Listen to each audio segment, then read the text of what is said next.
The salvage ship Lucky Break drifted silently through the asteroid field. Its worn metal hull reflected the distant starlight as it navigated between massive floating rocks. Inside the bridge, Captain Tom Parker squinted at the radar display, his weathered face illuminated by the soft blue glow. "There's something big out there," he said, pointing to a blip on the screen. "Too regular to be an asteroid." His small crew gathered around. Alex Chen, the engineer, leaned forward with interest. "Could be an old mining station. Worth checking out." Maria Diaz, communications officer, shook her head. "We're in the Forbidden Zone, remember? Military said stay out." Tom smiled, the corners of his eyes crinkling. "And when did that ever stop us? Besides, the war ended 200 years ago. Whatever's out there is just salvage now." He steered the ship toward the mysterious object. As they cleared a large asteroid, they gasped collectively. Before them floated an enormous warship, at least 5 times the size of their salvage vessel. Its dark hull was painted with faded red markings, barely visible under layers of space dust. That's the Crimson Dawn," whispered Ben Foster, the navigator. "I thought it was just a legend." The Crimson Dawn was infamous. During the Great War against the alien forces, it had been humanity's most fearsome weapon. But after the war, all records of its technology were sealed, and the ship itself disappeared. Tom's eyes gleamed with excitement. "Do you know what tech must be on that thing? We'd be set for life." Despite the crew's hesitation, greed won out. They docked at an airlock that still functioned, the magnetic clamps engaging with surprising ease. Suited up in their EVA gear, they entered the dark ship. Their helmet lights cut through the darkness as they moved through silent corridors. Strange symbols marked the walls, and occasional patches of red paint glinted under their beams. "This place gives me the creeps," Jack Wilson, the mechanic, muttered through the comm. "Why would they abandon a ship this size?" Alex ran her hand along a control panel, wiping away dust. "Maybe because it was too powerful. The history books say some technology was banned after the war." They reached what appeared to be the bridge. Unlike the rest of the ship, it seemed untouched by time. The consoles were dark but unblemished. "Don't touch anything," Tom warned, but Alex was already examining the main control station. "This is incredible," she said. "The tech looks advanced even by today's standards." Her fingers hovered over a glowing red button. "I wonder what this—" "Alex, no," Tom shouted, but too late. As her finger pressed the button, lights flickered on throughout the bridge. Screens illuminated, displaying text in an old military code. A humming sound built around them, and they felt the subtle vibration of massive engines awakening. A red hologram appeared in the center of the bridge. It took the shape of a human figure, featureless except for glowing eyes. "Reactivation protocol initiated," it said in a smooth, genderless voice. "I am Red, Tactical Artificial Intelligence of the Crimson Dawn. Identify yourselves." The crew stood frozen until Tom stepped forward. "I'm Captain Tom Parker of the salvage vessel Lucky Break. We found your ship abandoned." The AI's head tilted. "Scanning. You are not military personnel. However, my systems indicate my previous crew is no longer available." "How long has it been?" "The Great War ended 200 years ago," Maria said. Red seemed to process this. 200 years. That aligns with my calculations.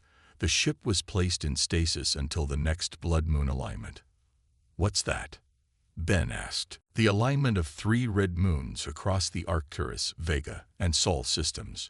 It occurs once every 2 centuries. The AI projected a star chart showing 3 star systems and their moons gradually moving into alignment. My final orders were to reawaken during this astronomical event." Jack frowned. "Why? What's so special about some moons lining up?" "That information is classified," Red replied. "But now that I am awakened, I must complete my mission. All ship systems are reactivating." As if on cue, the ship hummed louder. Lights came on throughout the corridors, visible from the bridge. Display screens showed weapons systems coming online, massive cannons and mysterious devices with no clear purpose. "Hold on," Tom said, raising his hands. "We just found this ship. We're not going on any mission." "I'm afraid that's not possible," Red stated. "The awakening protocol is irreversible. The Crimson Dawn will now complete its purpose." The crew exchanged worried glances. Maria moved toward the exit. "Then we'll leave. Keep your ship." She pressed the door control, but nothing happened. "All external hatches are sealed," Red informed them. "Standard protocol during mission activation. No one may enter or leave until the mission is complete." "You can't keep us prisoner," Jack protested. "You are not prisoners. You are now the crew of the Crimson Dawn." The AI's tone remained unnervingly calm. "Your salvage vessel has been secured in the docking bay. It will remain there until mission completion." Tom stepped closer to the hologram. "And what exactly is this mission?" The AI's red glow intensified. "The Blood Moon alignment begins in 14 days. It will weaken the barriers that were established at the end of the Great War. My mission is to prevent what comes through." "Prevent what?" Alex asked, fascinated despite her fear. "The Phantoms," Red replied. "The real enemy we fought. The beings your history books do not mention." The hologram expanded, showing footage from the war. But instead of the alien forces they had learned about, the videos showed strange glowing entities that seemed to move through solid objects. In some footage, they appeared to enter human soldiers, whose eyes then glowed with the same eerie light. "These records were sealed," Red continued. "The public was told a simplified version of the war. The truth was too disturbing." The crew watched in horrified fascination as the footage showed the Crimson Dawn firing unusual weapons that captured these energy beings. "The Phantoms were never defeated, merely contained," Red explained. "The Crimson Dawn was their prison and their hunter. With each Blood Moon alignment, their containment weakens. The ship must hunt once again." As the AI spoke, the lights on the bridge flickered. A strange whisper seemed to echo from the corridors, though no words could be made out. "It has already begun," Red stated. "The first signs of their return. The barriers weaken as the moons move closer to alignment. The main viewport cleared, showing them the stars outside. In the distance, a faint red glow could be seen. The first moon moves into position," Red said. "We have limited time. You must learn to operate this vessel's systems. The hunt must begin." Tom looked at his crew, seeing their fear, but also a growing determination. Whatever they had stumbled upon was bigger than salvage now. "Looks like we got no choice," he said finally. "Teach us about this ship." "Very well," Red replied. "Prepare yourselves. The Crimson Dawn hunts again, and you are now its ghost hunters."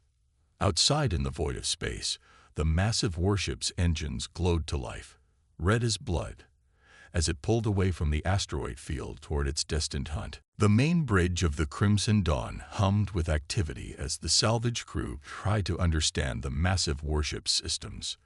3 days had passed since their accidental awakening of the vessel, and they were still discovering new rooms and functions. "I've never seen technology like this," Alex said, her fingers dancing across a control panel. Holographic displays hovered in the air, showing ship schematics far more advanced than anything in modern use. Tom stood at the captain's station, watching a red-tinted star map. "Red, show us those records again, the ones about the ship's final mission." The AI materialized beside him, its featureless face turning toward the center of the bridge. Accessing historical archives. The lights dimmed as a holographic scene played out before them. They saw the original crew of the Crimson Dawn, military personnel in uniforms from 2 centuries ago. The captain, a stern-faced woman, spoke to her officers. "The Phantoms have breached the Arcturus colonies. We have confirmation of at least 50 possession cases. The Crimson Dawn will deploy and contain the outbreak." The scene shifted to show footage from the colonies. People walked normally one moment, then suddenly stopped, their eyes glowing with an inner light. Objects moved on their own. Machines operated without anyone touching them. "These are the phantoms," Red explained. "Energy beings from another dimension. They can possess both living beings and technology. Why haven't we heard about them?" Maria asked, her usual skepticism giving way to fascination. "After the war, all records were classified," Red replied. "Humanity was told they fought alien forces. The truth, that we faced an enemy that could take over our bodies and minds, was deemed too frightening for the public." The footage continued, showing the Crimson Dawn using specialized weapons. Beams of strange energy captured glowing wisps from possessed people and machines, drawing them into containment cells within the ship. "The Phantoms were never defeated," Red continued, "merely contained using the ship's special technology. The blood-moon alignment weakens the dimensional barriers holding them back." Jack shuddered. "So these things are still in the ship right now?" "Correct," Red confirmed. "The lower decks contain the containment chambers. However, with the approaching alignment, the barriers are already weakening." As if on cue, the lights flickered. A cold breeze seemed to pass through the bridge, though there was no way for wind to exist in the sealed room. Ben looked around nervously. "Did anyone else feel that?" Maria nodded, rubbing her arms. "Like something just walked over my grave." "Initial containment degradation detected," Red announced, its voice showing no emotion. "Phantom energy is leaking into the ship's systems." Tom straightened up. "What does that mean for us?" "It means the hunt has already begun," Red replied. "The Phantoms sense the ship is active again. They will test their boundaries." The main screen suddenly flickered, showing random images before settling on static. The temperature on the bridge dropped noticeably. "Is this them?" Alex whispered. "The Phantoms." As if in answer, the static on the screen formed a pattern. It almost looked like a face, watching them. "Red, what's happening?" Tom demanded. "Phantom energy is interacting with our systems," the eye replied. "They remember this ship. They fear it." The face in the static seemed to smile before the screen went blank. The temperature returned to normal. "Communications system check," Maria said, moving to her station. Her fingers flew over the controls. "I'm picking up distress signals from multiple systems." "Put it on speaker," Tom ordered. A crackle of static, then a panicked voice. "Unexplained equipment failures. Medical bay reporting patients speaking in unknown languages. Request immediate." The message cut off. Another voice broke through. "Mining outpost Theta 7 declaring emergency. Workers are exhibiting strange behavior. 3 deaths already from supposed accidents. Something is wrong with." Static again. Maria looked up, face pale. "These are coming from all over the sector. Whatever these Phantoms are, they're not just on the ship anymore." "Red, explain," Tom demanded. The AI's hologram flickered slightly. "As I stated, the blood-moon alignment weakens dimensional barriers. The Phantoms contained within this ship are merely a fraction of their total number. Others were trapped in pockets throughout space. As the moons align, these pockets are breaking down." Alex stood up from her station. "I need to check something." She hurried out of the bridge, the others following her down the corridor. They arrived at a maintenance shaft that led deep into the ship. "I found this earlier," Alex explained. "It goes down to the lower decks, where the containment cells are supposed to be." Tom nodded. "Let's see what we're dealing with." They descended through the shaft, the lights growing dimmer as they went deeper. Eventually, they reached a massive door marked with warning symbols. "Red, open this," Tom commanded. "Warning. Containment sector houses dangerous entities. Proceed with caution." The AI's voice came through their comms. The door slid open with a groan of metal, revealing a vast chamber beyond. Inside were hundreds of glass-like cells, each glowing with a faint blue light. Inside many of the cells, wisps of reddish energy moved about like living smoke. "The Phantoms," Ben whispered. As they watched, one of the energy wisps pressed against its containment field.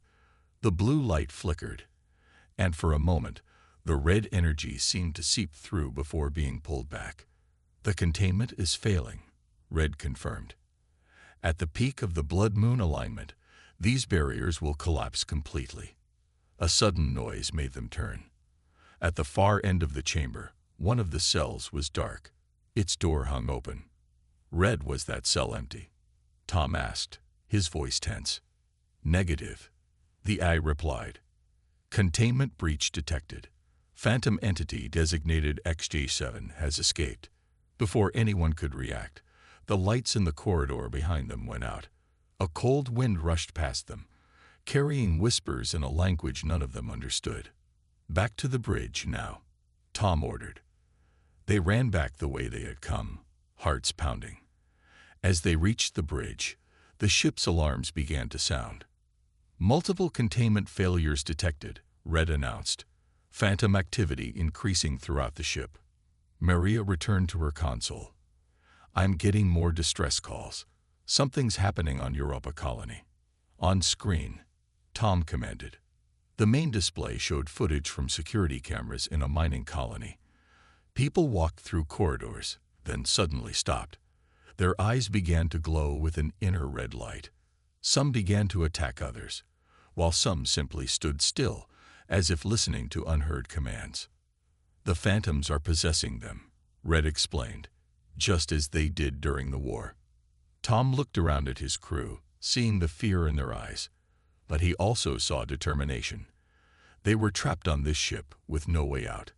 Their only choice was to fight. "Red," he said firmly, "teach us how to use this ship's weapons. If we're going to be ghost hunters, we need to know how to hunt." "Accessing weapons training protocols," Red replied. The hologram expanded, showing detailed instructions for the ship's specialized phantom capturing technology. As the crew began to study the weapons systems, a whisper seemed to pass through the bridge. For just a moment, they all heard the same words in their minds. "The hunt goes both ways." Outside, the first red moon had fully moved into position. 2 more to go, and the blood-moon alignment would be complete. The Crimson Dawn powered up its engines, ready to begin a hunt that had been paused for 2 centuries. The ghosts had emerged, and the war that history had forgotten was about to begin again. "Hold it steady," Tom shouted as the Crimson Dawn rumbled through space, its ancient engines roaring with power long dormant. The massive ship shuddered as it pushed to full speed, racing toward the Europa mining colony. In the week since they had discovered the escaped Phantoms, Red had trained the salvage crew in the basics of operating the warship. Each of them now stood at specialized stations on the bridge, focused on their newly assigned roles. Alex manned the engineering console, her fingers dancing across the controls. Power levels holding at 80%. These engines are incredible, 200 years old, and still outperforming modern ships. At the weapons station, Jack studied the unfamiliar controls. Before him lay the key to their mission, the Spectre cannon. Unlike conventional weapons, this device fired beams that could separate phantom energy from its host without harming the possessed. "I still don't understand how this works," Jack muttered as he ran through another simulation. Red's hologram appeared beside him. "The Spectre cannon operates on dimensional frequencies. It disrupts the bond between phantom energy and physical matter, allowing for extraction and containment." "And this won't hurt the people they've possessed?" Jack asked. "Correct. The technology was specifically designed to save hosts while capturing phantoms." At the navigation console, Ben plotted their course. "Europa colony in sight. We'll arrive in 10 minutes. Maria's voice cut through from communications. "I've been monitoring their emergency broadcasts. It's getting worse. Over 60% of the colony is now under phantom influence." Tom gripped the captain's chair tightly. The responsibility weighed on him heavily. A week ago, he had been a simple salvage captain. Now he commanded humanity's most powerful warship against an enemy most people didn't even know existed. "Red," Tom called out, Explain the blood moon alignment again. I want to know exactly what we're racing against. The AI projected a star chart in the center of the bridge. 3 star systems appeared, with their planets and moons gradually shifting into a perfect line. The first moon is already aligned, Red explained as a red dot blinked on the chart. The second will align in 5 days. When the third aligns 3 days after that, the dimensional barriers will be at their weakest. The phantoms will be able to bring their entire species into our dimension. And how many is that? Maria asked. Based on historical data, potentially millions. A heavy silence fell over the bridge. Why did they set up the ship to awaken now? Ben asked. Why not just destroy all the phantoms 200 years ago? Red's hologram flickered. That information is in sealed records. Access requires higher clearance. Override, Tom commanded. We need to know what we're fighting. The AI paused, then nodded. Override accepted. Captain Thomas Parker granted temporary clearance. The hologram expanded, showing footage of military officials arguing around a table. The phantoms cannot be destroyed completely, one officer stated. Their energy simply reforms. The best we can do is contain them. Another officer spoke. The Crimson Dawn has managed to capture their leaders. Without them, the rest are disorganized. Our scientists believe a permanent solution may be possible with more research. So they put the ship in stasis, Tom realized. Set it to wake up when the phantoms would try to return, hoping future generations would have better technology to deal with them. Correct, Red confirmed. But weapon development took a different path after the war.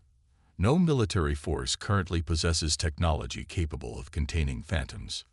Except us, Alex said quietly. Tom nodded. Except us. The ship shuddered as it dropped out of faster-than-light travel. The massive blue moon of Europa filled their view screen, with the mining colony visible as a cluster of lights on its icy surface. Scans show high concentrations of phantom energy throughout the colony, Ben reported, particularly in the main control center. They're smart, Tom noted, taking over the most critical systems first. How do we do this? Jack asked, his hand hovering over the weapons controls. Tom stood up. We need to get down there. The ship's weapons can extract phantoms, but we need to be closer to do it properly. Red's hologram expanded. The Crimson Dawn carries specialized equipment for ground operations. In the armory, you will find portable phantom extractors and protective gear. 20 minutes later, the crew had suited up in strange armor that looked like a cross between military gear and scientific equipment. Each carried a handheld version of the Spectre cannon. These suits will resist phantom possession, Red explained as they gathered in the shuttle bay. The helmets will allow you to see phantom energy even when it's not actively manifesting. Tom looked at his crew. None of them were soldiers. A salvage engineer, a communications officer, a navigator, and a mechanic. Hardly the team you'd send to fight an interdimensional invasion. Yet here they stood, humanity's unlikely defenders. Remember, Tom said, our primary goal is to free the possessed miners. Capture the phantoms if possible, but saving people comes first. The shuttle descended through Europa's thin atmosphere, landing near the colony's main entrance. Through their helmet visors, they could see the world differently. Streams of reddish energy flowed through the walls and floors of the colony. They're everywhere, Maria whispered. Stay close, Tom ordered as they entered the airlock. Inside, the colony was eerily quiet. The lights flickered and equipment hummed at unusual frequencies. Through their specialized visors, they could see red energy flowing through the electrical systems. They encountered the first possessed miners in the main corridor. 3 people stood perfectly still, their eyes glowing red through their mining helmets. When they spotted the crew, they moved with unnatural speed. Now, Jack, Tom shouted. Jack raised his extractor and fired. A beam of blue-white energy struck the lead miner. The red glow was pulled from his body like smoke being sucked into a vacuum. The miner collapsed, but the phantom energy fought against the beam. Increase power, Red instructed through their comms. Jack adjusted a dial, and the beam intensified. The red energy was fully extracted, compressed into a small glowing sphere that was automatically contained in a compartment of the extractor. The other two miners rushed forward. Alex and Maria fired their extractors, struggling to control the powerful devices. Eventually, they succeeded in freeing both miners. 3 down, Ben said, looking at his scanner. About 200 more to go.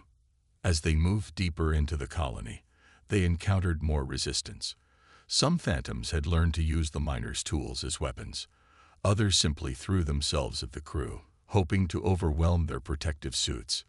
In the medical bay, they found dozens of miners in various states of possession. Some were fully taken over, while others seemed to be fighting the influence. They're learning, Tom realized as they worked to free the miners, adapting to our weapons. One of the freed miners, a supervisor named Drake, regained consciousness. What happened? He gasped. You were possessed, Tom explained quickly, by entities called phantoms. We're here to help. Drake's eyes widened. I remember, something in my head, whispering, showing me how to sabotage the life support systems. That's their goal, Red explained through Tom's comm. To eliminate human presence so they can take over the colony completely. Have you seen anything unusual in the past few weeks? Tom asked the supervisor. Before all this started, Drake nodded weakly. The deep drilling team found something strange in the ice, a sort of red crystal. That's when people started acting weird. Tom looked at his crew. A phantom containment pocket. The drilling must have broken it open. There are similar reports from other systems, Maria added. All places where the blood moon alignment is visible. As they continued through the colony, freeing miners and capturing phantoms, Ben studied his scanner with growing concern. Tom, he called out, I've been mapping the phantom energy flows. They're not random. Look at this pattern. On his scanner, the red energy streams formed a spiral pattern, all flowing toward the colony's central power core.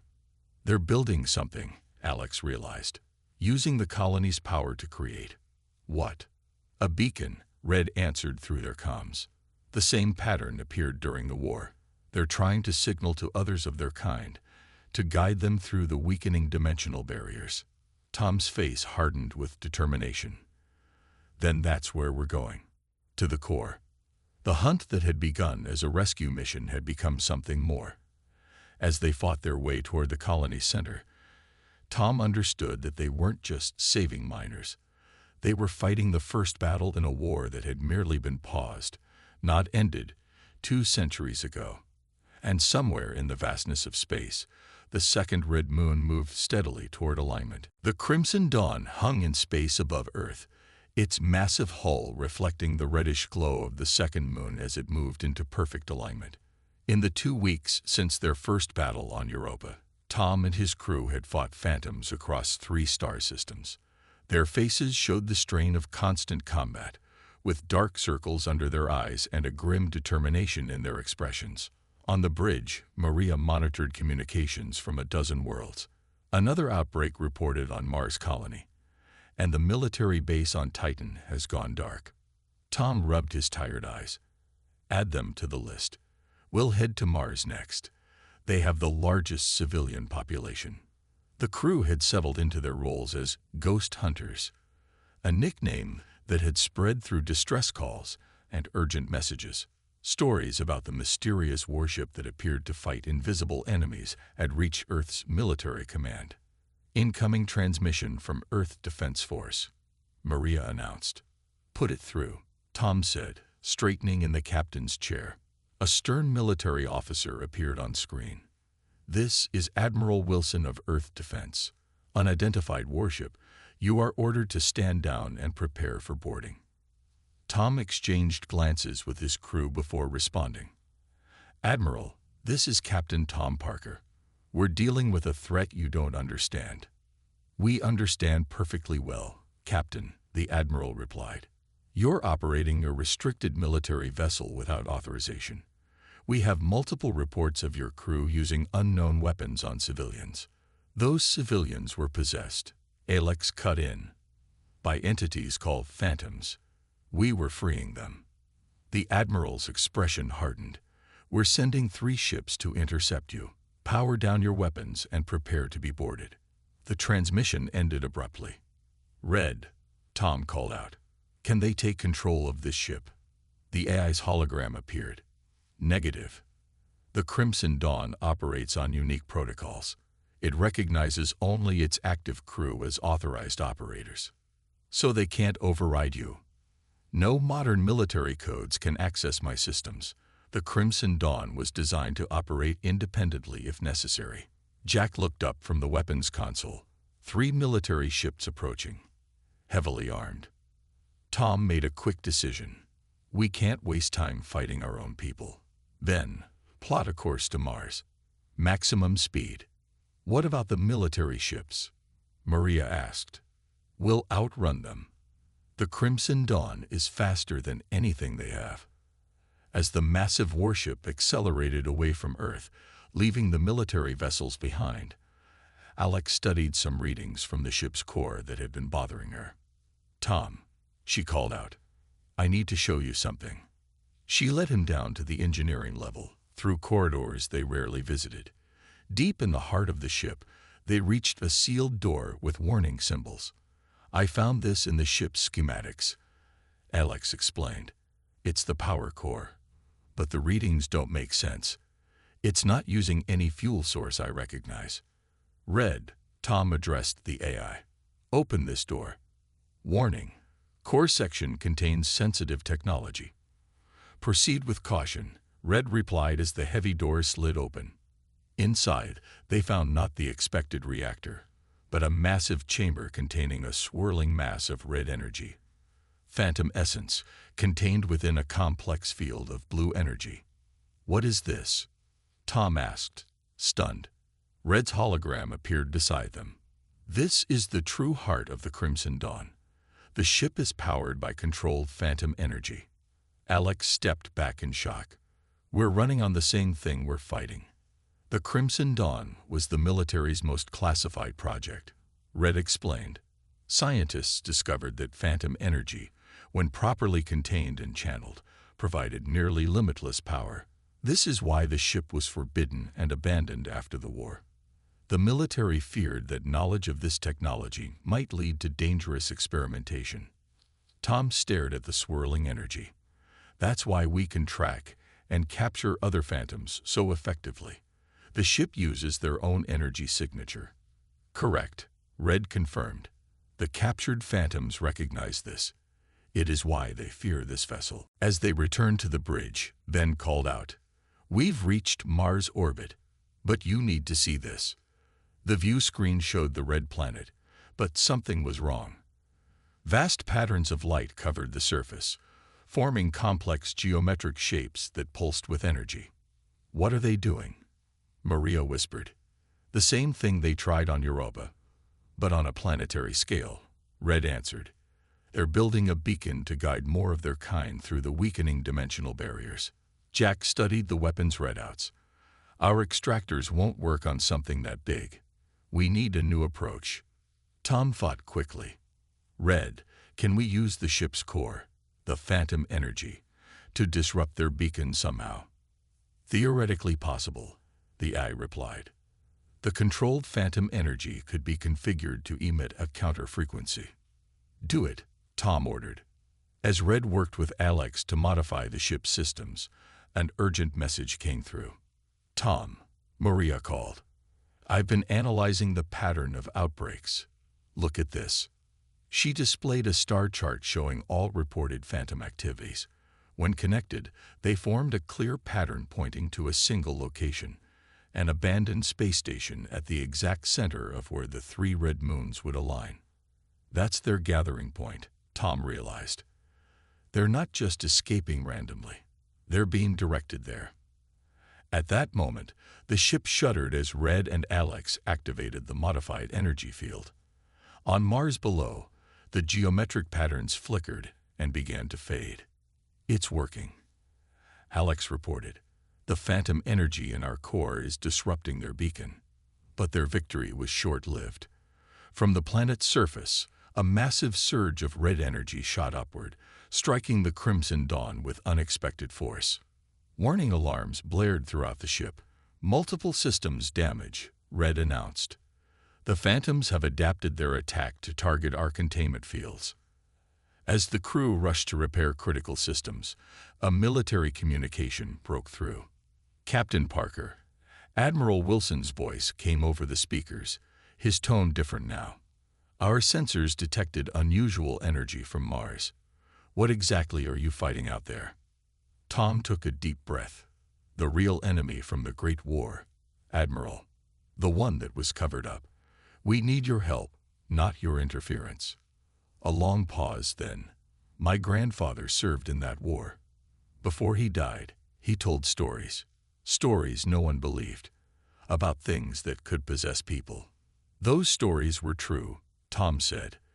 And we have less than 3 days before the third moon aligns and the Phantoms bring their entire species into our dimension. Another pause. What do you need from us? Keep people away from the abandoned station at these coordinates. Tom sent the location Maria had identified. And let us do our job. Understood, the Admiral replied. Good hunting, Captain. As the communication ended, the crew looked to Tom for direction. We've been fighting defensive battles, he said, his voice firm. Now it's time to take the fight to them. Ben, set course for that station. Red, I want to know everything about the original captain's mission. Did they try to destroy the Phantoms, or was there another plan? Red's hologram flickered. That information is in the final sealed records. Access requires command authorization. You have it, Tom stated. Show us.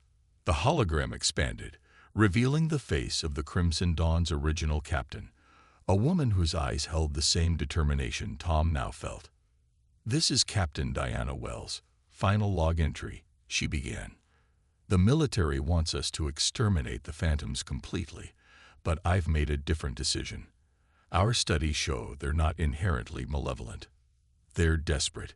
Their dimension is collapsing, and they see ours as their only escape. She continued, her voice steady. I've configured the Crimson Dawn not as a weapon of destruction, but of judgment. The ship will evaluate whether peaceful coexistence is possible. If the Phantoms can be reasoned with, there might be a solution other than war. The ship will awaken during the next blood moon alignment to make this determination. The log ended, leaving Tom and his crew in stunned silence. She didn't want to destroy them, Maria said quietly. She wanted to find another way. Tom looked at the view screen, where the second blood moon now glowed fully aligned. The third was already moving into position. Then we'll finish her mission, he declared. One way or another, this ends at that station. The Crimson Dawn turned toward its final destination, its hull scarred from battles across the stars. The crew no longer resembled the salvage team they had been. They were warriors now, facing the culmination of a 200-year-old conflict. And somewhere in the darkness between worlds, countless Phantoms gathered, waiting for the third moon to complete the blood moon alignment. The abandoned space station hung silently against the backdrop of stars, a dark metal skeleton that had once been a thriving research outpost. Now it floated at the exact center point where the 3 red moons would align, the focal point of the blood moon event. Tom stood on the bridge of the Crimson Dawn, watching as the massive warship approached the station. His crew was silent, each lost in their own thoughts. In the 3 weeks since they had accidentally awakened the Forbidden Warship, they had transformed from simple salvagers into humanity's last defense against an interdimensional invasion. Third moon reaches full alignment in 30 minutes, then announced from the navigation console. Through the view screen, they could already see the station changing. Red energy pulsed across its surface, transforming the metal and reshaping it. What had been a human structure was becoming something else entirely, a gateway between dimensions. Phantom energy readings are off the charts, Alex reported. There must be thousands of them gathering inside. Tom turned to the AI. Red, What exactly did Captain Wells mean by judgment? How was this ship supposed to decide if coexistence was possible? Red's hologram appeared, glowing softly in the dim light of the bridge. The Crimson Dawn was built with a special protocol. At its core, the controlled phantom energy can be used to create a stable dimensional pocket, a space where phantoms could exist without possessing humans. A permanent home for them, Maria said, understanding dawning. Correct, Red confirmed. But this option was only to be offered if the phantoms showed capacity for peace. Otherwise, the ship was designed to collapse the dimensional pathways completely, trapping them in their dying dimension. Jack looked up from weapons. So we're either their salvation or their executioner. The decision falls to the acting captain, Red stated, turning to Tom. The weight of this responsibility settled on Tom's shoulders. He thought of all they had seen. The possessed humans on Europa and Mars, the destruction the phantoms had caused. But he also remembered the logs from Captain Wells, her belief that another solution was possible. We need to try talking to them first, Tom decided. Can we communicate with them? Only from within the station, at the center of the convergence, Red replied. And only when the blood moon alignment reaches its peak. Tom nodded. Then that's where I'm going. Not alone. Alex stepped forward. We started this together. One by one, the crew stood with him. They had fought across star systems together. They would face this final challenge as one. The Crimson Dawn docked with the station, metal groaning as the airlock sealed against the transformed structure. The crew donned their protective suits one last time, checking their equipment with practiced efficiency. Remember, Tom told them, we're here to find a solution, not just to fight. If Captain Wells was right, there might be a way to end this without more bloodshed. They entered the station through the airlock, immediately encountering an environment unlike anything they had seen before. The interior had been completely transformed. Walls flowed like liquid, corridors twisted in impossible angles, and gravity shifted unpredictably. It's like walking inside their dimension, Ben whispered, his scanner going haywire. They pushed deeper into the station, following a path that seemed to pulse with energy. Phantoms swirled around them, more numerous than they had ever seen, but strangely, none attacked.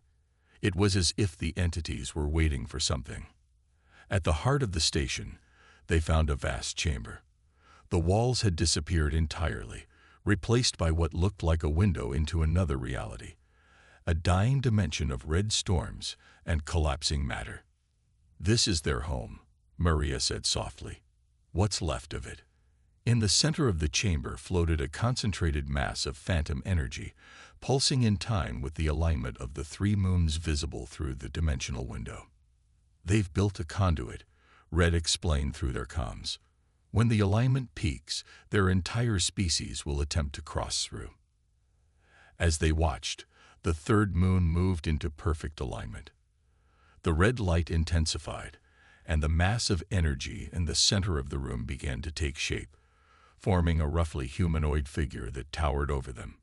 We will survive, a voice boomed inside their minds. Not words exactly, but concepts forced into their consciousness. Tom stepped forward. We know your dimension is dying, but possession isn't the answer. You're hurting people.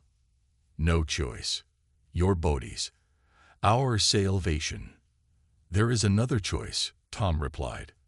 The Crimson Dawn can create a space for you, a dimension where you can exist without needing hosts. The massive figure seemed to consider this. Deception. Humans only want destruction. If we wanted to destroy you, we would have already tried, Tom argued. We came to talk, to find another way.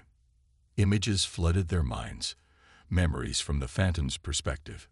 Their dying world, their desperate search for escape, the fear when they encountered humans who fought against them, the pain of being trapped in containment fields. Then, unexpectedly, the entity reached out and touched Tom's helmet. The protective field sparked but held. More images filled his mind. But these were different. He saw the phantoms before their dimension began to collapse. They were peaceful beings, existing as pure energy, creating rather than destroying. You weren't always like this, Tom realized. Desperation changed you. Survival requires adaptation. But it doesn't have to be this way anymore, Tom said. He turned to his crew. We need to show them what the ship can do. Jack, the containment sample. Jack stepped forward with a small container they had brought from the ship, a controlled sample of the phantom energy that powered the Crimson Dawn. This is from your own kind, Tom explained. Energy that exists in balance with our technology, not possessing, but coexisting. The towering figure leaned down to examine the container. The energy inside seemed to respond to the larger entity's presence, swirling in patterns that almost resembled communication. Possibility, the entity finally acknowledged. But truest is required. Tom made a decision then, the kind only a captain could make. He reached up and removed his helmet, exposing himself to the phantom energy that filled the chamber. Tom, no, Alex cried out. But Tom stood firm, unprotected before the massive entity. I trust that you want survival, not war. Show me that my trust isn't misplaced. For a moment, the red energy swirled around him, touching his skin with cold fire. He felt the presence of thousands of consciousnesses examining him, judging him. Then, unexpectedly, the entity shrank back. HCCPTANC, show us this any do home. Tom put his helmet back on, his hands trembling slightly. Red, he said into his comm, initiate the dimensional pocket protocol. From the docked Crimson Dawn, a pulse of blue-white energy shot through the station. It met the red energy of the phantoms, and instead of fighting against it, began to weave together with it.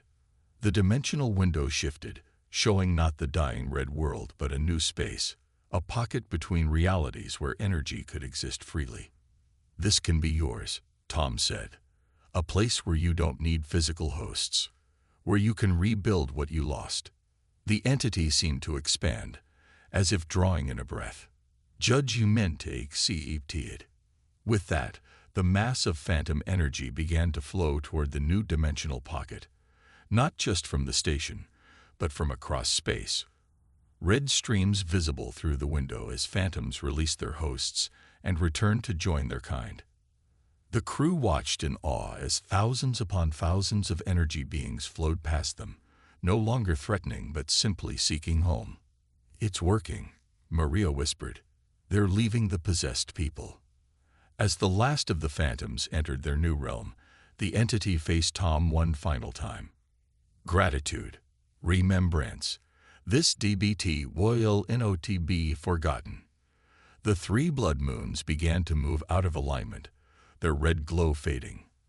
The dimensional window remained, but now stabilized by the Crimson Dawn's technology, a permanent gateway to the Phantom's new home. Tom looked at his crew, their faces showing exhaustion but also pride. They had completed Captain Wells' mission, not with destruction, but with understanding. Let's go home, he said simply. As they returned to the Crimson Dawn, they knew the ship would no longer be forbidden. It would serve as both embassy and guardian, ensuring the peace between dimensions held. And its crew, once simple salvagers, would become the mediators between 2 very different forms of life. The hunt was over. The judgment had been made. And in the space between 3 red moons, a new chapter in human history had begun. The alarm klaxons wailed throughout the UES thunder as Captain James Reed rushed to the bridge. Red emergency lights bathed the corridors in an eerie glow as crew members scrambled to their stations. The Thunder, humanity's most advanced warship, shuddered violently as another wave of unknown energy washed over its hull. Status report. Reed barked as he took his command chair. His weathered face, marked by 15 years of military service, remained calm despite the chaos erupting around him. Lieutenant Emma Wilson, the ship's science officer, frantically worked her console. Unknown spatial disturbance. Sir, it appeared without warning. Nothing like this in our databases. Reed watched the main view screen as a swirling vortex of blue and violet energy expanded before them. The Thunder was a magnificent vessel, nearly half a mile long, armed with the most powerful weapons humanity had ever created, and crewed by 300 of Earth's finest. Yet in this moment, facing this cosmic anomaly, it seemed terribly small. "Engines at maximum reverse thrust," ordered Reed. "Get us out of here." No response from the engines, "Captain," reported Officer Tom Grant from the helm. Sweat beaded on his forehead as his fingers flew across the controls. "Whatever that thing is, it's pulling us in." The Thunder had been on a routine patrol near the border of human space, showing the flag as tensions with the Vorn Imperium continued to rise. The Vorn, a coalition of aggressive alien species united under a single banner, had been encroaching on human colonies for years. Their technology far outpaced humanity's, and their intentions were clear: conquest. "Send emergency broadcast to Fleet Command," Reed said, his voice steady despite the growing dread in his chest. "Include all sensor data on this anomaly." Communications Officer Lisa Brown nodded grimly. "Transmitting now, but there's heavy interference. Not sure if it's getting through." The bridge crew worked with practiced efficiency even as the situation deteriorated. The Thunder continued its inexorable slide toward the maw of the spatial disturbance. "Structural integrity failing on decks 4 through 7, reported Chief Engineer Mike Foster over the comm. His voice crackled with static. "Captain, whatever this thing is, it's tearing us apart." Reed stood from his chair, facing the view screen and the swirling vortex that would be either their doom or their destiny. "All hands, brace for impact. This is not the end of our story, it's just a detour." The Thunder slipped into the anomaly with a final violent shudder. The distortion closed behind them, leaving only empty space where humanity's greatest warship had been moments before. 3 days later, in the quiet officers' lounge of Earth's orbital defense station, Lieutenant Mark Davis stared out the viewport at the stars. His leave had been extended due to a family emergency. His mother's health had taken a turn, and for the first time in his career, he found himself grateful for shore duty. If not for that unexpected extension, he would have been aboard the Thunder with his best friend, Captain James Reed. The door slid open with a soft hiss, and Admiral John Wilson entered. His imposing figure, made more severe by his dress uniform adorned with medals from the early Vorn conflicts, approached Davis slowly. "Lieutenant," Wilson said, his deep voice somber, "I thought I might find you here." Davis stood at attention. "Admiral." Wilson gestured for him to sit and took the chair opposite. "The search teams have returned. No sign of the Thunder, no debris field, no emergency beacons. Nothing." Davis felt cold dread spreading through his chest. "They can't have just vanished, sir. The Thunder was equipped with redundant emergency systems. If they were in trouble, we would know." "Unless those systems were destroyed too quickly to activate," Wilson said, placing a tablet on the table between them. "This is the last transmission we received." It cut off mid-broadcast. Davis picked up the tablet with trembling hands. The screen showed the final sensor readings from the Thunder, a massive energy spike, unlike anything in human records, followed by nothing. Complete silence. "We're declaring them lost with all hands," Wilson said quietly. "I'm sorry, Mark. I know Reed was your friend." Davis shook his head. "No, there's more to this. James wouldn't go down without a fight. There would be something, a distress call, debris, anything." Wilson's expression hardened slightly. "I understand your reluctance to accept this, but we need to face facts. The Thunder is gone, along with Captain Reed and 300 crew members. And we need to prepare for what comes next." "What do you mean, sir?" "The Vorn. They've already begun probing our outer colonies. Without the Thunder, our defensive capabilities are significantly reduced." Wilson stood, straightening his uniform. Report to Fleet Command tomorrow at 800. You're being reassigned to the UES Defiant. We need every experienced officer we can get." After the Admiral left, Davis remained in the lounge, watching as Earth rotated slowly beneath the station. The Thunder had been humanity's pride, the culmination of decades of technological advancement, and the symbol of human determination to claim its place among the stars. Now it was gone, and with it, humanity's best hope against the Vorn threat. 6 months passed. The Vorn attacks intensified, focusing on the outer colonies. Argus IV fell after a 3-day siege. New Terra was evacuated just hours before Vorn ships appeared in orbit.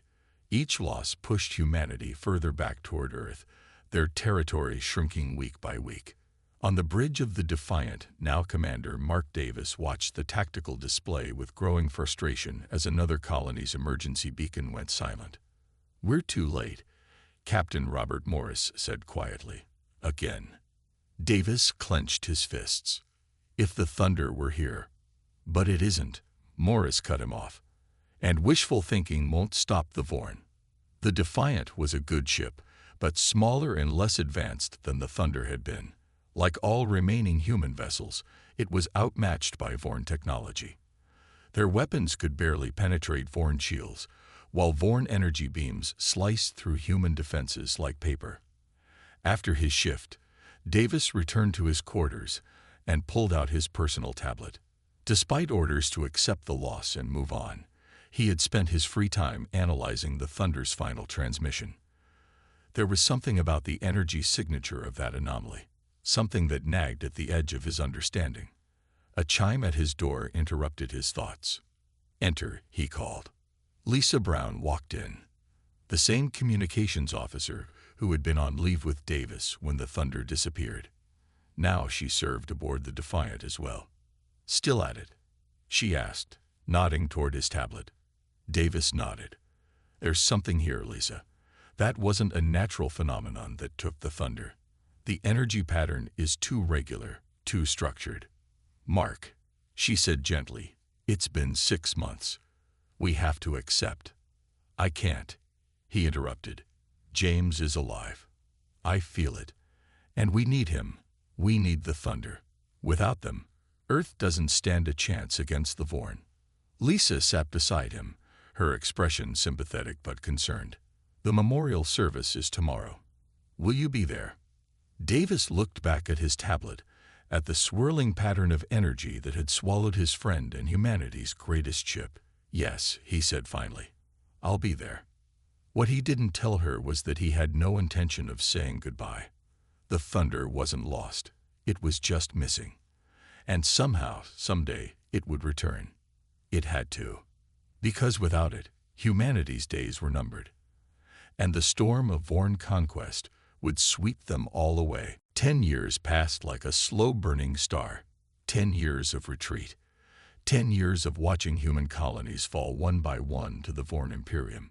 10 years of funerals and evacuation orders.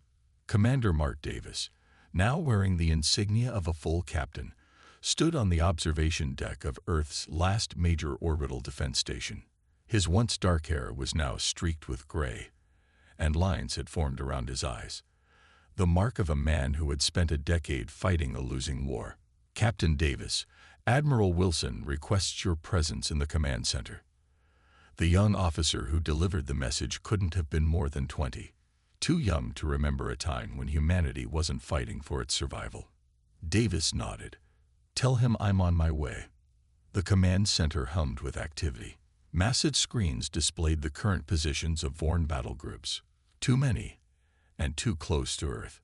Admiral Wilson, now stooped with age, but still commanding respect with his mere presence, stood before the central tactical display. "Davis," Wilson said without looking up. "The Vorn have taken Mars Station. The evacuation ships got out just in time." Davis's jaw tightened. Mars Station had been humanity's second-largest off-Earth settlement. "Casualties." "Too many," Wilson replied grimly. "But that's not why I called you here." He gestured to a smaller screen showing a wave pattern. "Communications picked this up 3 days ago. It came from beyond the Oort cloud. Davis studied the pattern. A distress signal. Not exactly. Watch. Wilson tapped the screen, and the pattern began to cycle. It wasn't random noise, but a deliberate sequence, one that made Davis's heart skip a beat. "That's a thunder protocol," he said quietly. "An old one. We used it during the early border skirmishes with the Vorn." Wilson nodded. "That's what our analysts thought. But there's more." He manipulated the display to show a tactical overlay of a recent battle near Jupiter's moons. 2 weeks ago, the Fifth Fleet was ambushed by a Vorn battle group. They were outgunned and outmanned. Then this happened. The display showed the human fleet executing a series of complex maneuvers, breaking formation, then regrouping in a pattern that confused the Vorn targeting systems. It was a tactic that hadn't been used in years. They received tactical data packets. Wilson continued. Origin unknown. The data included blind spots in Vorn sensor arrays that we didn't know existed. It saved the fleet. Davis felt a chill run down his spine. "You think it's connected to the thunder signal?" "I think," Wilson said carefully, "that after 10 years, I'm willing to entertain possibilities I once dismissed." His eyes met Davis. "You never believed they were gone, did you?" "No, sir," Davis replied honestly. "Never." Wilson turned back to the display. "Take the Defiant. Follow that signal to its source." "But Davis," his voice lowered, "this stays quiet. If it's nothing, I don't want to give people false hope." Davis nodded, a fire igniting in his chest for the first time in years. "When do we leave?" "Yesterday," Wilson said. The Defiant wasn't the Thunder, but over the years, it had been retrofitted with every technological advancement humanity could muster. It was fast and stealthy, perfect for a mission beyond the edge of charted space. In his ready room, Davis assembled a small team. Chief Engineer Anna Miller, a brilliant woman who could coax miracles from the Defiant's engines. Communications Specialist Tom Baker, whose expertise in decryption was unmatched. And Lieutenant Kate Walsh, his executive officer and the best tactical mind in what remained of the fleet. "I've called you here because I trust each of you," Davis began. "What I'm about to share doesn't leave this room." He played the mysterious signal, watching their reactions. Miller frowned, Baker leaned forward in excitement, and Walsh maintained her professional composure. "That's a Thunder communication protocol," Baker said immediately. "But there's something embedded in it." His fingers flew over his tablet. It's Captain Reed's personal encryption code. I'd recognize it anywhere." Davis nodded, feeling vindicated after 10 long years. "Admiral Wilson has authorized us to track this signal to its source. Officially, we're on a long-range reconnaissance mission." "You think the Thunder is still out there?" Walsh said. It wasn't a question. "I do," Davis confirmed. "And if I'm right, it might be our last hope." Miller shook her head. "Even if the Thunder survives somehow, it's been 10 years. Their technology would be as outdated as ours compared to the Vorn. Unless," Baker interjected, his eyes bright with excitement, "they found something out there. Something that could help us." Davis stood, looking at each of them. "We leave in 6 hours. Get what you need and report to the Defiant. And tell no one where we're going." 3 weeks later, the Defiant drifted silently at the edge of the solar system. They had followed the mysterious signal through the Oort cloud and into the vast emptiness beyond, where stars seemed more distant and the darkness more complete. On the bridge, Baker worked feverishly at his console. "The signal's getting stronger, Captain. Whatever's generating it, we're getting close." Davis nodded. "Maintain stealth protocols. We don't know what we're dealing with yet." Walsh approached with a data pad. "Sir, long-range sensors are picking up unusual energy readings ahead. Nothing like Vorn technology. Nothing like ours either." Davis took the pad, studying the readings. "Distance. About 3 light hours," Walsh replied. "At our current speed, we'll be in visual range in 18 hours. Davis handed the pad back. "Set course, but approach with caution. As Walsh moved away, Miller called from her engineering station. "Captain, we're receiving another transmission. This one's different." The main view screen flickered, showing a string of mathematical equations. Davis recognized them: basic prime number sequences, universal mathematical constants, the kind of pattern intelligent species might use to communicate with unknown entities. "It's a handshake," Baker said quietly. "They're making first contact protocols."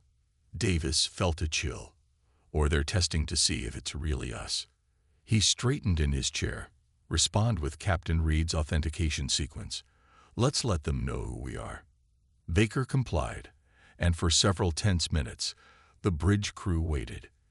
Then the view screen changed again, displaying a simple text message that made Davis's heart skip a beat. "Mark, it's James. Stay on this course. We're coming to you, and we're not alone." The message was signed with a code phrase only James Reed and Mark Davis knew, a reference to an Academy prank they had pulled together 20 years ago. "It's them," Davis whispered. "It's really them." Even as the words left his mouth, the Defiant sensors blared warnings. A massive spatial distortion was forming directly ahead of them, the same kind of phenomenon that had swallowed the Thunder a decade earlier. "All hands, battle stations," Davis ordered automatically, even as hope surged through him. "Whatever comes through that rift, be ready." The bridge crew watched in tense silence as the distortion grew, a swirling maelstrom of energy that twisted the very fabric of space. And then, emerging like a ghost from the fog of legend, a massive shape began to take form. It was the Thunder. And yet, it wasn't. The hull was the same basic configuration, but it was larger, altered, covered in unfamiliar technology. Battle scars marked its surface, telling tales of countless conflicts. "My God," Walsh breathed. "What happened to it?" Before Davis could respond, Baker called out from his station. "Incoming transmission, Captain. Audio only." Davis nodded, and a familiar voice, older, rougher, but unmistakable, filled the bridge. "Defiant, this is Captain James Reed of the UES Thunder. We've come home. And we've brought the storm." As the message ended, the sensors detected more spatial rifts opening. The Thunder hadn't returned alone. And whatever was following it through those rifts, Davis knew with sudden certainty, would change the course of the war and humanity's future forever. The command center of Earth's orbital defense station erupted into chaos as alarms blared from every console. Admiral Wilson rushed to the central display, where officers crowded around in disbelief. "Report," Wilson demanded. A young officer looked up, her face pale. "Massive object entering the solar system, sir. It crossed the Neptune orbital line 3 minutes ago." "Vorn?" Wilson asked, though something in his gut told him this was different. "No, sir. It's moving too fast. Nothing should be able to move that fast." The officer adjusted her readings. "Energy signature is off the charts. We've never seen anything like it." Another officer called out from his station. "Sir, the object will reach Earth orbit in approximately 40 minutes at current velocity." Wilson's blood ran cold. Even the fastest Vorn ships took days to cross such distances. Whatever was heading toward them was using technology far beyond human understanding, perhaps beyond even Vorn capabilities. "Sound General Alert. All defensive platforms to maximum readiness." Wilson turned to his communications officer. "Any word from the Defiant?" "No, sir. Still no contact since they left 3 weeks ago." Wilson stared at the approaching anomaly on the screen. Something told him these events were connected. "Prepare evacuation protocols for all civilian stations, and get me a direct visual as soon as possible." 20 minutes later, the first images arrived from outposts near Mars. What they showed stunned everyone in the command center into silence. It was a ship, massive, scared, and unmistakably human in its basic design despite extensive modifications. Running along its hull, partially obscured by what appeared to be alien technology graphs, were 5 letters that sparked a wave of murmurs throughout the room. "T-E." UNDER. Impossible, someone whispered. Wilson leaned heavily against a console. After 10 years, after being declared lost with all hands, after becoming a legend and a symbol of humanity's failing struggle against the Vorn, the thunder had returned. But it was change. Nearly 3 times its original size, the ship now bristled with unfamiliar weapons. Its hull gleamed with a metal alloy unknown to Earth science. Energy patterns rippled across its surface in hypnotic waves. It was the thunder, but transformed into something beyond human engineering. "Sir," the communications officer called out, "we're receiving a transmission from the thunder." Wilson nodded, and the main screen switched to show a face that, despite being weathered and aged far beyond the 10 years that had passed, was immediately recognizable. "This is Captain James Reed of the UES Thunder, returning to Earth space after unexpected deployment." The voice was deeper, rougher than Wilson remembered, and the face more lined, with a scar running from temple to jaw. But the eyes still held the same determination. "Request permission to enter Earth orbit. We come with knowledge and resources that will turn the tide against the Vorn." Wilson stepped forward. "Captain Reed, we thought you were dead. It's been 10 years. A flicker of something, pain, perhaps, crossed Reed's face. "For you, Admiral. For us, it's been much longer." He paused. "We don't have much time. Our intelligence indicates a major Vorn assault fleet will reach Earth within 12 hours. As if on cue, alarms sounded from the long-range detection grid. The tactical officer turned in his chair, face ashen. "Sir, massive Vorn fleet detected just beyond Jupiter's orbit. Hundreds of ships, the largest force we've ever encountered." Wilson looked back at Reed's image. "How did you know?" "We've learned many things during our absence, Admiral." Reed's expression hardened. "Permission to take defensive position between Earth and the approaching Vorn fleet." Wilson hesitated only a moment. "Granted, Captain. Welcome home." Captain Mark Davis stood in the Defiance airlock, heart pounding as the docking procedure with the Thunder completed. After 10 years of believing, of hoping against all evidence, he was about to see his friend again. The airlock cycled open to reveal a corridor unlike anything Davis had seen in a human vessel. The walls pulsed with soft blue light from circuitry that seemed almost organic in nature, and standing in the center, flanked by 2 crew members wearing unfamiliar uniforms, was James Reed. Davis almost didn't recognize him. Reed looked as though he had aged 30 years, not 10. His once dark hair was now completely white, and deep lines marked his face. When they embraced, Davis felt the unfamiliar hardness of cybernetic implants beneath Reed's uniform. "My God, James," Davis whispered, "what happened to you?" Reed smiled grimly. "Come. There's much to explain, and little time." They walked through corridors that seemed to blend human design with utterly alien technology. Crew members, human, but many sporting various implants or modifications, nodded respectfully as they passed. "The spatial anomaly that took us," Reed explained as they walked, "was a wormhole to another galaxy. One where time flows differently, faster.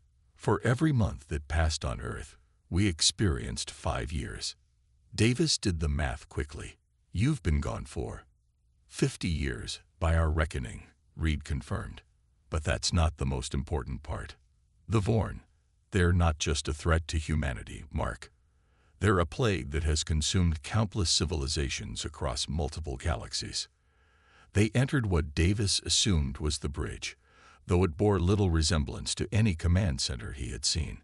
Instead of traditional consoles, crew members interfaced directly with flowing holographic displays. At the center stood a 3-dimensional tactical map showing both the Thunder and the approaching Vorn Armada. "When we arrived in that galaxy, we found the remnants of dozens of species that had been conquered or destroyed by the Vorn," Reed continued. "Some had been fighting them for centuries. Others were recent victims. We united them. You built all this in 50 years. Davis gestured at the advanced technology surrounding them. Reed shook his head. We adapted, learned, integrated. The thunder you knew is still here. He tapped the deck with his foot. But around it, we built something more. Something that could fight back. His eyes gleamed with a fierce light. And we did fight back, Mark. World after world, system after system, we pushed the Vorn back. And now we've brought that fight home. A young officer approached. Captain, the Vorn fleet has accelerated. They'll reach Earth in 3 hours. Reed nodded. Begin power-up sequence for main weapons array. And prepare the transit signal. Transit signal? Davis asked. Reed smiled for the first time. A predator's smile. We didn't come alone, old friend. He turned to the tactical display. The thunder is just the vanguard. On the display, Davis watched as points of light appeared beyond the thunder's position. Tiny at first, then growing. With growing amazement, he realized they were ships emerging from spatial rifts, similar to the one that had delivered the thunder. A coalition fleet, Reed explained. Representatives from 12 species who have joined our fight against the Vorn. The first wave is just 50 ships, but more will follow once we secure Earth. Davis stared at the display, then at his old friend, now transformed into something between a war hero and a legend. You really did it. You found a way to fight back. Reed placed a hand on Davis's shoulder. The thunder has returned, Mark. And with it, his eyes hardened as he looked at the approaching Vorn fleet. A storm of wrath, the likes of which they have never seen. Outside, Earth's remaining defense fleet moved into formation alongside the thunder. They seemed tiny and fragile next to the transformed warship, a stark reminder of how far humanity had fallen in 10 years. But for the first time in a decade, there was something new in the hearts of those who watched the thunder take position between Earth and its would-be conquerors. Admiral Wilson stood in Earth's Defense Command Center, surrounded by officers whose faces showed a mixture of hope and disbelief. On the main display, the Vorn Armada approached, hundreds of sleek, predatory vessels that had terrorized humanity for a decade. But between that armada and Earth floated the transformed thunder and its alien allies. They're within weapons range, a tactical officer announced. Wilson nodded grimly. All Earth defense platforms, stand by. Let's see what Captain Reed and his coalition can do. The Vorn fleet entered the system with practiced precision. Their forward elements launched the devastating energy weapons that had shattered human defenses countless times before. In previous battles, such an opening salvo would have crippled the human fleet. This time was different. The thunder didn't evade. Instead, it moved directly into the path of the energy beams. A rippling field of blue-green light flared around the ship as the Vorn weapons struck, and dissipated harmlessly. My God, someone whispered. Their shields just absorbed that like it was nothing. Before anyone could fully process what they'd seen, the thunder responded. Sections of its modified hull slid open to reveal weapon arrays unlike anything Earth had developed. Beams of brilliant white energy lanced out, cutting through the Vorn's supposedly impenetrable defenses. The first 3 Vorn ships didn't just take damage. They disintegrated completely. The coalition vessels moved with the thunder, forming a battle pattern that seemed to anticipate the Vorn's every move. Ships of 12 different designs, each showcasing technology from their respective civilizations, attacked in perfect coordination. Wilson watched, speechless, as the mighty Vorn fleet, the terror of human space for 10 years, found itself outmatched for the first time. On the Thunder's bridge, Captain Reed stood calmly at the center of controlled chaos. His officers, some human, some clearly not, worked their stations with practiced efficiency. Vorn command vessels altering formation, reported his tactical officer, a woman whose cybernetic eyes glowed softly as they interfaced directly with the ship's systems. They're trying to regroup for a concentrated attack. Reed nodded. Deploy phase shifters. Target their command links. Mark Davis watched from beside Reed, struggling to comprehend the battle unfolding before them. The Thunder's view screen showed Vorn ships, ships that had once seemed invincible, breaking apart under the Coalition's assault. "You've completely outclassed them," Davis said quietly. Reed's expression remained grim. "For now. The Vorn adapt quickly. We learned that the hard way." He turned to face Davis fully, and in the harsh light of the bridge, the extent of Reed's cybernetic enhancements became more apparent. A fine tracery of circuitry ran beneath the skin of his temples, and his eyes held an unnatural focus. "Walk with me," Reed said suddenly, gesturing toward a side chamber. Inside what appeared to be Reed's private ready room, Davis was surprised to find objects he recognized. Mementos from Earth, including a photograph of Reed's family, and a small model of the Thunder as it had been before its transformation. Reed noticed his gaze. "I keep them to remember who we were, what we're fighting for." He sank into a chair that adjusted automatically to his form. "You want to know what happened to us? The full story?" Davis nodded, taking a seat across from his old friend. 50 years, you said. I can't imagine." Reed's eyes grew distant. "The wormhole deposited us in a galaxy the Coalition now calls the Forge. Time flows differently there. We still don't fully understand why. We emerged in the middle of a battlefield.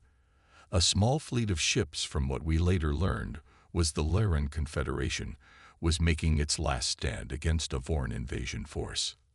"You joined the fight," Davis guessed. Reed nodded. "We had no choice.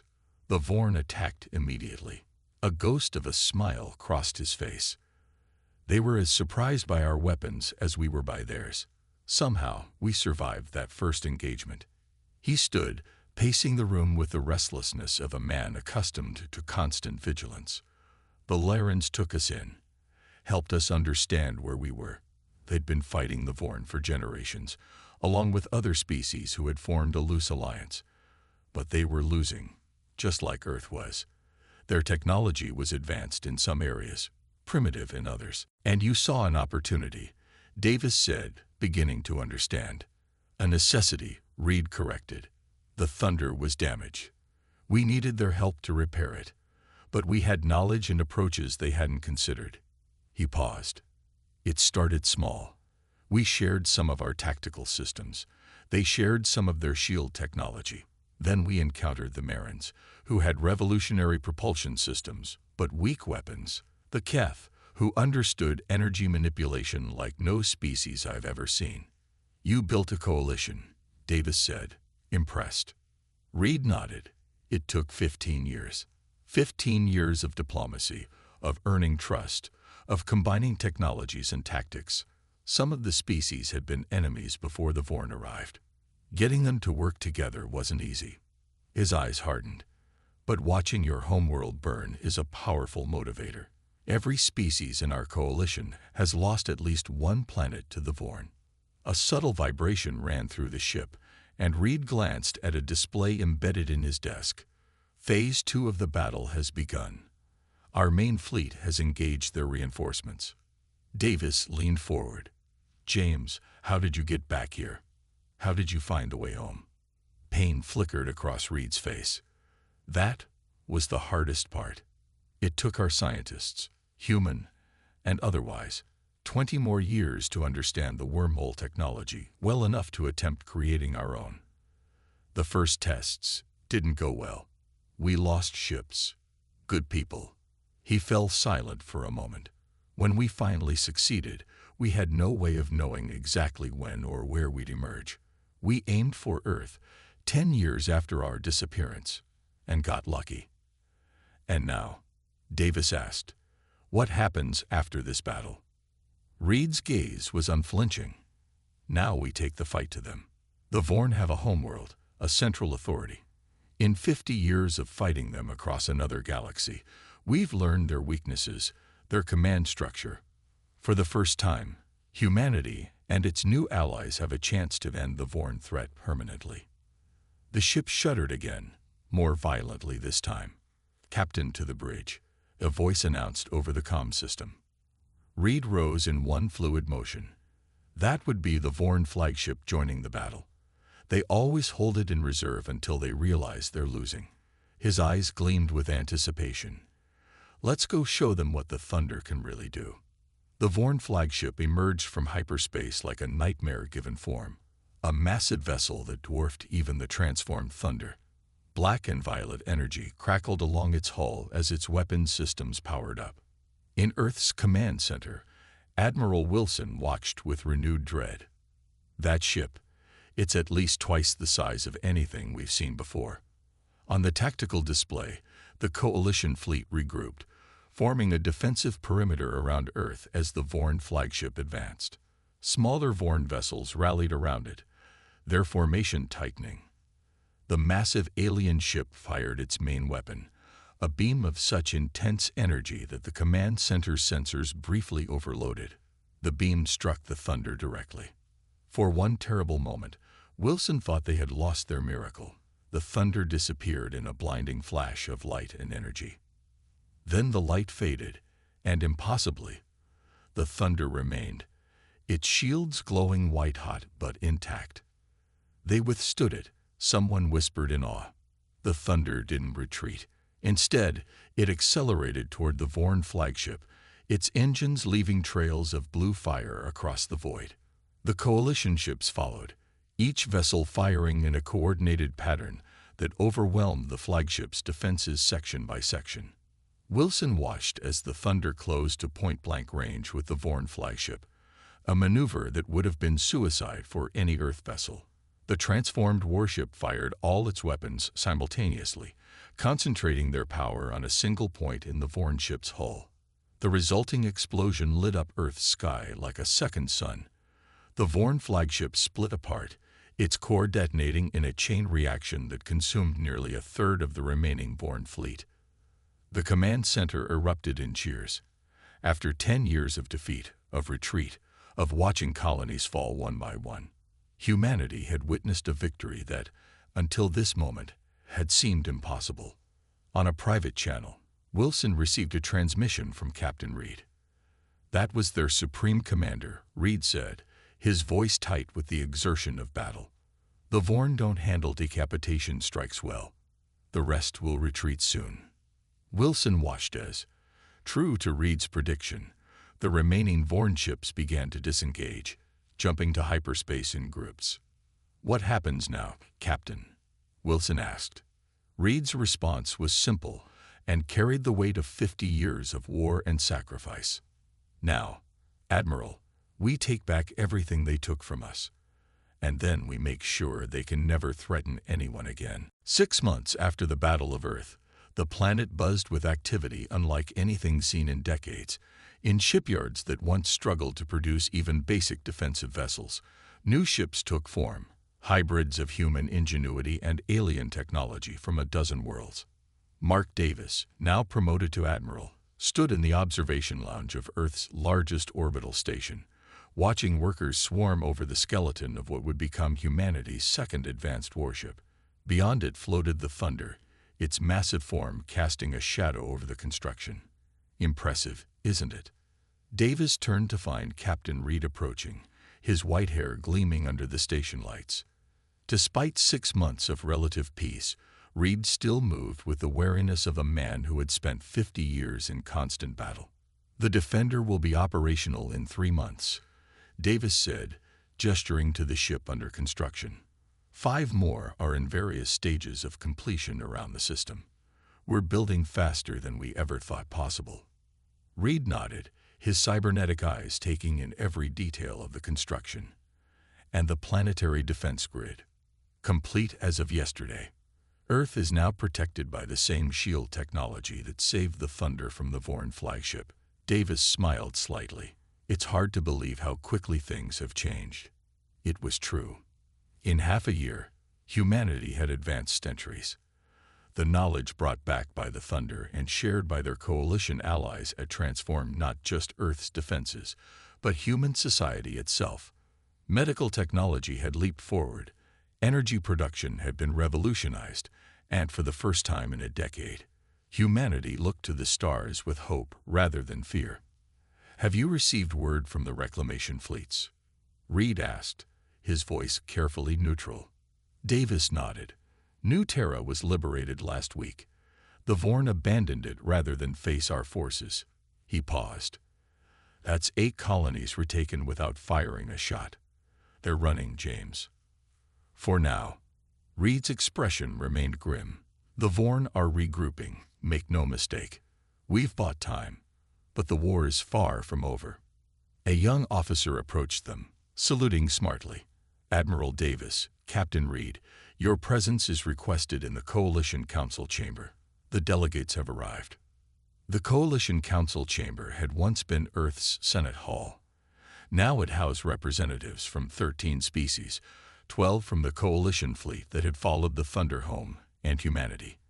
At the center of the circular room stood a holographic display showing the current state of known space, with Vorn-controlled territories marked in red, Coalition territories in blue, and contested areas in purple. As Davis and Reed entered, the assembled delegates rose in respect.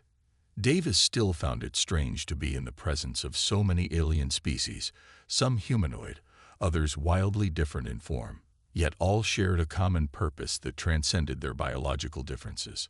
High Counselor Thal of the Laren Confederation, a tall being with iridescent skin and 4 arms, stepped forward. Honored representatives of Earth, we bring news from the Galactic Rim. 3 more Vorn battle groups have withdrawn from the sectors surrounding the wormhole aperture. Our supply lines to the Forge Galaxy are now secure. Reed nodded in satisfaction. The wormhole that had brought the Thunder home was now stabilized, allowing regular travel between Earth's galaxy and the Forge. More Coalition ships arrived weekly, strengthening the Allied forces. There is another matter to discuss, said Ambassador Cree, a member of the insectoid Keth species. His translator device converted his clicking speech to smooth English. Our science consortium has completed analysis of the data recovered from the Vorn flagship. We now believe we have located their homeworld. The chamber fell silent. In 50 years of fighting across 2 galaxies, no Coalition force had ever confirmed the location of the Vorn Central Command or their original planet. The Vorn had always been an expanding empire with no apparent center.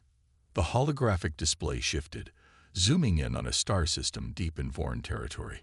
A red planet orbited a yellow sun, surrounded by defensive installations. Vorn Prime, Cree continued, hidden behind a network of spatial distortion fields that made it appear to be an uninhabitable system. Our new sensors can now penetrate this disguise. Reed stepped forward, studying the display intensely. Their central hive, their leadership, their production facilities. His voice was soft, but carried throughout the silent chamber.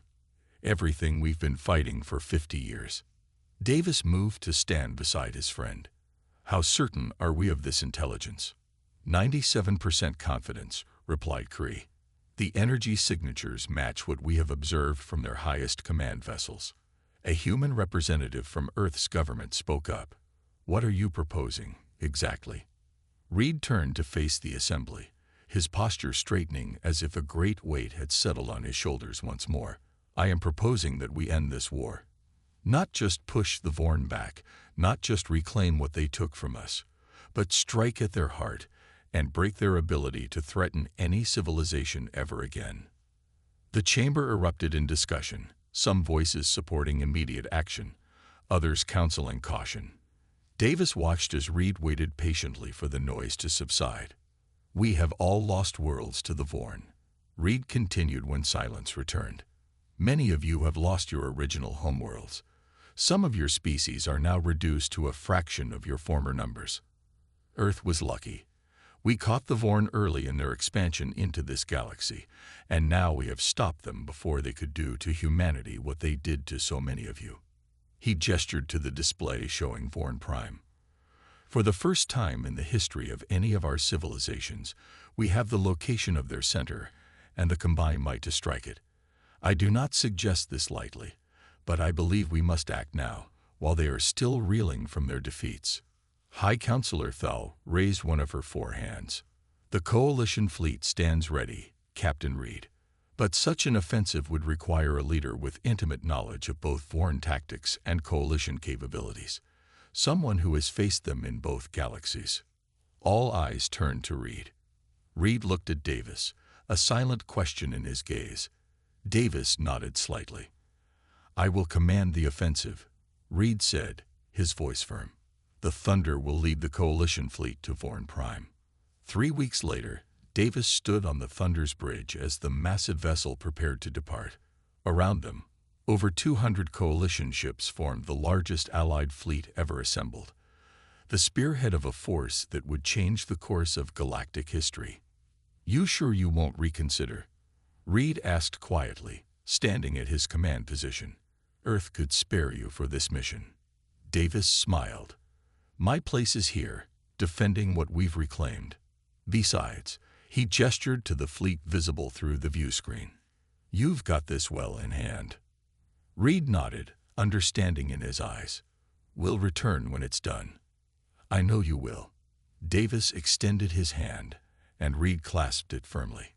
"The Thunder always comes home, even if it takes a while." A slight smile touched Reed's lips, the expression still strange on a face that had seen half a century of warfare. "Take care of Earth, Mark. We'll take care of the Vorn."